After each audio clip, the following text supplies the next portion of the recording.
আজকের এই ঘটনা, কি ঘটনাটা ঘটেছে আমরা একটু মাদ্রাসা ছাত্রদের কাছ থেকে জানতে চাইবো। আসসালামু আলাইকুম। আসলে আমাদের সারাদিনই গেট বন্ধ ছিল। আমাদের উস্তাদরা আমাদেরকে বলেছিল যে এই ঝামেলা না জানানো উচিত আমাদের জন্য। সারাদিন গেট বন্ধ ছিল। আমাদের মাগরিবের পরে গেট খুলে দেওয়া হয়েছিল। তখন দুজন ছাত্র বাইর হওয়াতে নাকি ওনাদের উপর আক্রমণ করছে। তারপর আমাদের ছাত্ররা বাইর হয়েছে। তারপর ওরা আরো আক্রমণ করা শুরু করছে, রাস্তা ব্লক করা শুরু করছে, আক্রমণ করা শুরু করছে। এ পর্যন্ত আমাদের প্রায় আহত হয়েছে 150-র উপরে। 2জন নিহতের খবর আসছে, কিন্তু এখন নির্ভরযোগ্য তথ্য আসেনি। তবে আমাদের উপজেলা স্বাস্থ্য কমপ্লেক্স থেকে জানানো হয়েছে প্রায় 150-র উপর আহত হয়েছে।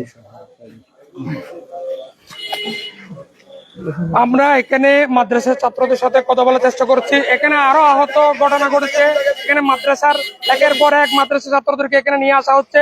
ইতিমধ্যে হাটাজারি উপজেলা স্বাস্থ্য কমপ্লেক্স সূত্র আমরা জানিয়েছি, হাটাজারি উপজেলা স্বাস্থ্য কমপ্লেক্স সূত্র আমরা জেনেছি প্রায় 200 ছাত্রকে তারা জরুরি চিকিৎসা সেবা দিয়েছেন এবং একের পর এক কিন্তু মাদ্রাসা ছাত্ররা আহত অবস্থায় এখানে নিয়ে আসা হচ্ছে এবং এখানে একটা পরিস্থিতি বিরাজ করছে, যে পরিস্থিতি এখনো পর্যন্ত থেমে থেমে যে সংঘর্ষের ঘটনা সেটা চলছে।